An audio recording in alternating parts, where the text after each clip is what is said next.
Events in Iraq have now reached the final days of decision. For more than a decade, the United States and other nations have pursued patient and honorable efforts to disarm the Iraqi regime without war.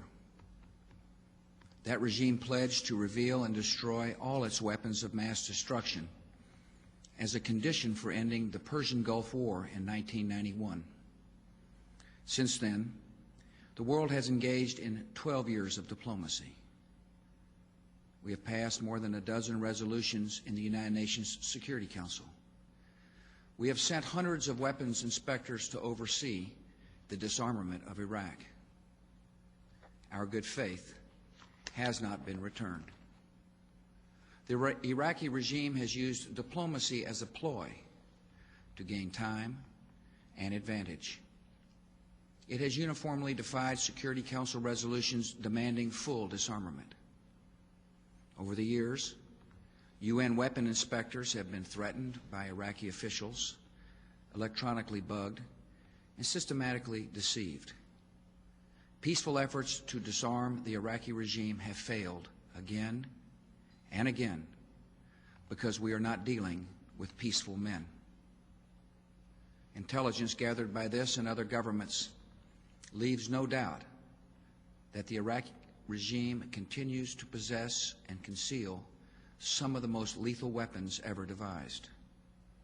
This regime has already used weapons of mass destruction against Iraq's neighbors and against Iraq's people. The regime has a history of reckless aggression in the Middle East. It has a deep hatred of America and our friends, and it has aided, trained, and harbored terrorists, including operatives of Al-Qaeda. The danger is clear. Using chemical, biological, or one-day nuclear weapons obtained with the help of Iraq, the terrorists could fulfill their stated ambitions and kill thousands or hundreds of thousands of innocent people in our country or any other. The United States and other nations did nothing to deserve or invite this threat, but we will do everything to defeat it. Instead of drifting along toward tragedy, we will set a course toward safety. Before the day of horror can come, before it is too late to act, this danger will be removed. The United States of America has the sovereign authority to use force in assuring its own national security. That duty falls to me as Commander-in-Chief. By the oath I have sworn, by the oath I will keep. Recognizing the threat to our country, the United States Congress voted overwhelmingly last year to support the use of force against Iraq. America tried to work with the United Nations to address this threat because we wanted to resolve the issue peacefully. We believe in the mission of the United Nations. One reason the UN was founded after the Second World War was to confront aggressive dictators actively and early, before they can attack the innocent and destroy the peace. In the case of Iraq, the Security Council did act in the early 1990s. Under Resolutions 678 and 687, both still in effect, the United States and our allies are authorized to use force in ridding Iraq of weapons of mass destruction. This is not a question of authority. It is a question of will. Last September, I went to the UN General Assembly and urged the nations of the world to unite and bring an end to this danger. On November 8th, the Security Council unanimously passed Resolution 1441, finding Iraq in material breach of its obligations and vowing serious consequences if Iraq did not fully and immediately disarm. Today, no nation can possibly claim that Iraq has disarmed, and it will not disarm so long as Saddam Hussein holds power. For the last 4.5 months, the United States and our allies have worked within the Security Council to enforce that Council's long-standing demands. Yet some permanent members of the Security Council have publicly announced they will veto any resolution that compels the disarmament of Iraq. These governments share our assessment of the danger, but not our resolve to meet it. Many nations, however, do have the resolve and fortitude to act against this threat to peace. And a broad coalition is now gathering to enforce the just demands of the world. The United Nations Security Council has not lived up to its responsibilities, so we will rise to ours. In recent days, some governments in the Middle East have been doing their part. They have delivered public and private messages urging the dictator to leave Iraq so that disarmament can proceed peacefully. He has thus far refused. All the decades of deceit and cruelty have now reached an end.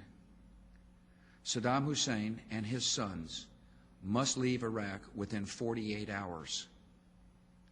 Their refusal to do so will result in military conflict, commenced at a time of our choosing. For their own safety, all foreign nationals, including journalists and inspectors, should leave Iraq immediately. Many Iraqis can hear me tonight in a translated radio broadcast, and I have a message for them. If we must begin a military campaign, it will be directed against the lawless men who rule your country, and not against you. As our coalition takes away their power, we will deliver the food and medicine you need. We will tear down the apparatus of terror, and we will help you to build a new Iraq that is prosperous and free. In a free Iraq, there will be no more wars of aggression against your neighbors, no more poison factories, no more executions of dissidents, no more torture chambers and rape rooms. The tyrant will soon be gone. The day of your liberation is near. It is too late for Saddam Hussein to remain in power. It is not too late for the Iraqi military to act with honor and protect your country by permitting the peaceful entry of coalition forces to eliminate weapons of mass destruction. Our forces will give Iraqi military units clear instructions on actions they can take to avoid being attacked and destroyed. I urge every member of the Iraqi military and intelligence services, if war comes, do not fight for a dying regime that is not worth your own life. And all Iraqi military and civilian personnel should listen carefully to this warning. In any conflict, your fate will depend on your actions. Do not destroy oil wells, a source of wealth that belongs to the Iraqi people. Do not obey any command to use weapons of mass destruction against anyone, including the Iraqi people. War crimes will be prosecuted. War criminals will be punished. And it will be no defense to say, I was just following orders. Should Saddam Hussein choose confrontation, the American people can know that every measure has been taken to avoid war, and every measure will be taken to win it. Americans understand the cost of conflict because we have paid them in the past. War has no certainty except the certainty of sacrifice.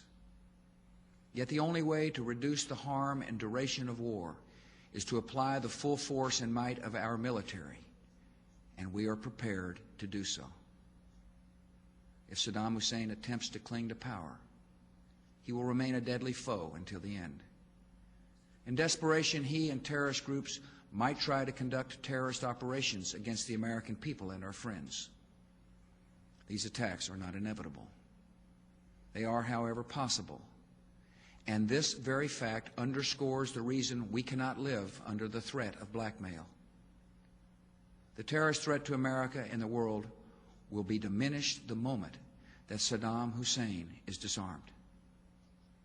Our government is on heightened watch against these dangers. Just as we are preparing to ensure victory in Iraq, we are taking further actions to protect our homeland. In recent days, American authorities have expelled from the country certain individuals with ties to Iraqi intelligence services. Among other measures, I have directed additional security at our airports and increased Coast Guard patrols of major seaports. The Department of Homeland Security is working closely with the nation's governors to increase armed security at critical facilities across America. Should enemies strike our country, they would be attempting to shift our attention with panic and weaken our morale with fear. In this, they would fail. No act of theirs can alter the course or shake the resolve of this country. We are a peaceful people, yet we're not a fragile people, and we will not be intimidated by thugs and killers. If our enemies dare to strike us, they and all who have aided them will face fearful consequences. We are now acting because the risks of inaction would be far greater. In 1 year or 5 years, the power of Iraq to inflict harm on all free nations would be multiplied many times over. With these capabilities, Saddam Hussein and his terrorist allies could choose the moment of deadly conflict when they are strongest.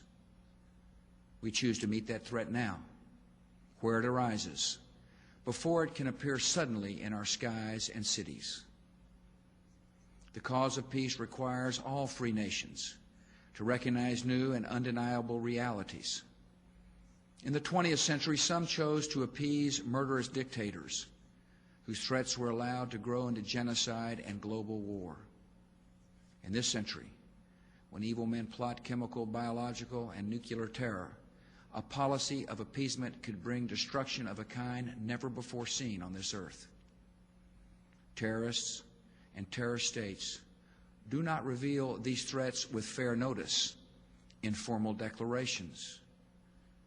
And responding to such enemies only after they have struck first is not self-defense, it is suicide. The security of the world requires disarming Saddam Hussein now. As we enforce the just demands of the world, we will also honor the deepest commitments of our country. Unlike Saddam Hussein, we believe the Iraqi people are deserving and capable of human liberty. And when the dictator has departed, they can set an example to all the Middle East of a vital and peaceful and self-governing nation. The United States, with other countries, will work to advance liberty and peace in that region.